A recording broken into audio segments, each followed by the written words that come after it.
دا د سورۃ طه صفحہ 497. اعوذ باللہ من الشیطان الرجیم. بسم اللہ الرحمن الرحیم. طه ما انزلنا عليك القرآن لتشقى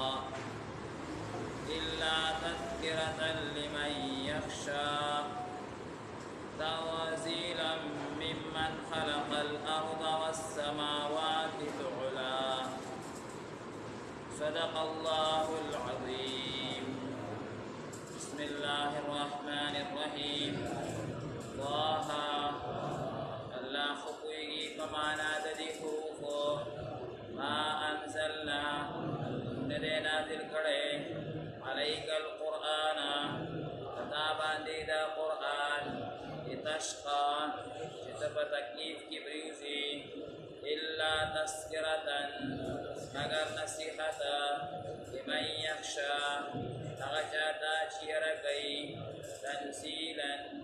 نازل شويده ممن تغزات طرفنا خلق السماوات پیدا کړی دی اسمانونه خلق الارض پیدا کړی د اسمکا والسماوات العلا او اسمانونه اوچتا. بسم الله الرحمن الرحیم. مذکورہ سورۃ مبارکہ سورۃ طه ویل کیږي او د دې دویم نوم سورۃ کلیم هم راغلی. کلیم معنا خبرې کوونکی، چونکې دې کې د موسی کلیم الله علیه السلام واقعه ده او د هغه لقب دی کلیم الله.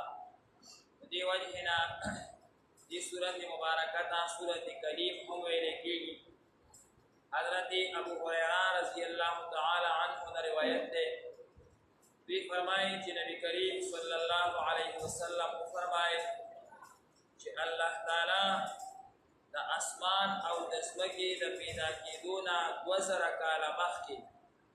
سورۃ طه او سورۃ یاسین دا فرشتو ته اورولې. فرشتو ته د دې تلاوت الله تعالی په خپل باندې کړو، یو دا سورۃ او یو سورۃ یاسین. فرشتو چې کله د دې سورۃ مبارکه او د سورۃ یاسین تلاوت واوریدو نو وی ډیر خوش نصیب دی او مبارک دی هغه امت چې کوم تبع دا سورتونه ورکول کېږي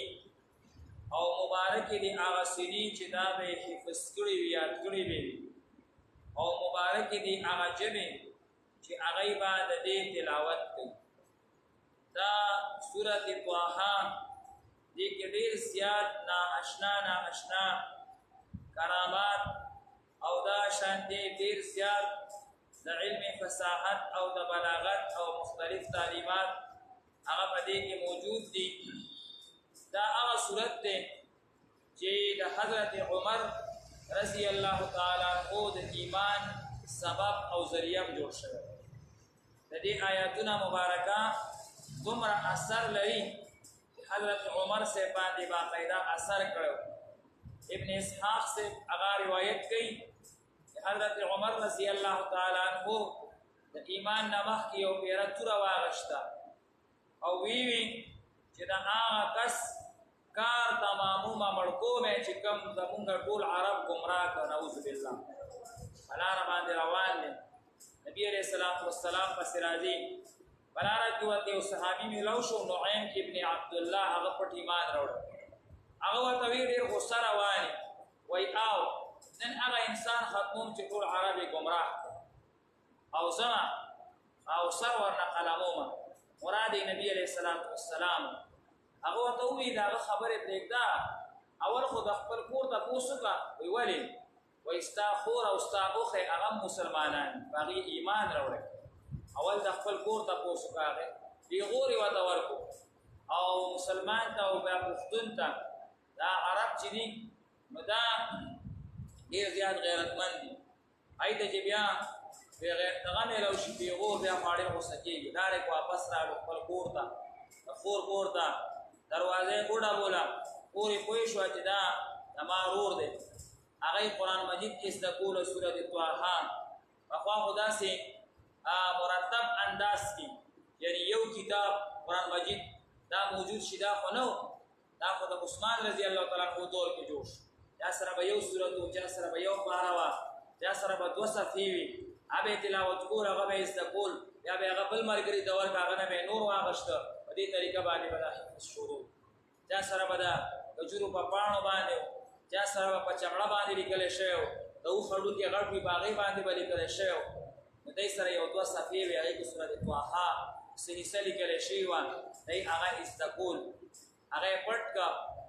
هغه اوښي بعضې کتابونو کې دي چې هغه د پتون لاندې پټ کېښود بعضې وایي نه کمره کې کېښود او خورې دروازه هغه کوټه وکړه حضرت عمر رضی الله تعالی عنه ډېر تیزۍ سره په هغې باندې ګزار وکړو داسې ګزار وکړو مخکې ورته وینې راوست او هغه اوښی یې راونیو هغه یې ډېر سخت سخت ووالو د دی یو معلم و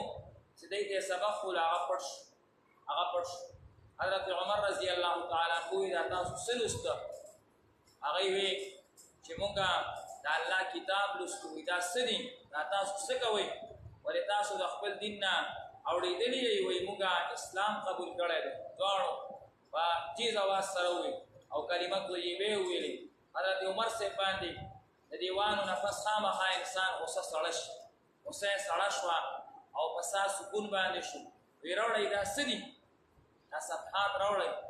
هغه یې هغه صفحات راواغېشتو ده کته وایي نه دې ته ته لاس نشي وړی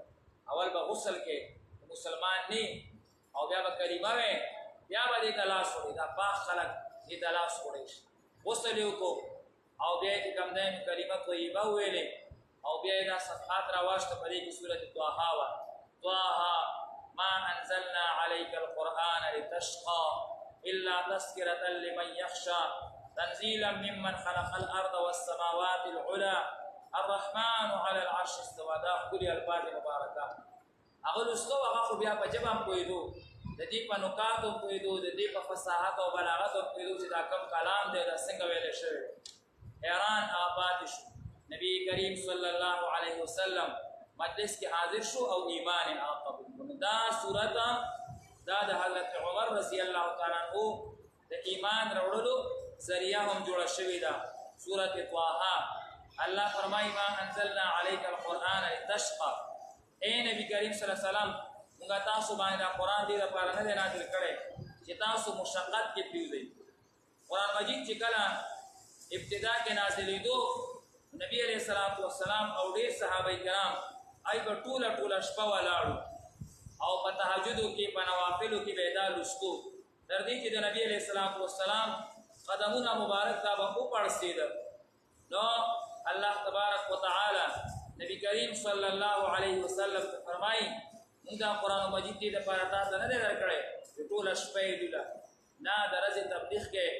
او د شپې دا لولې دا تا ته ډېره ګرانېږي د شپې آخري حصه کې تهجدو کې د دې تلاوت سورت مزمل کې بیا راغلی چې د شپې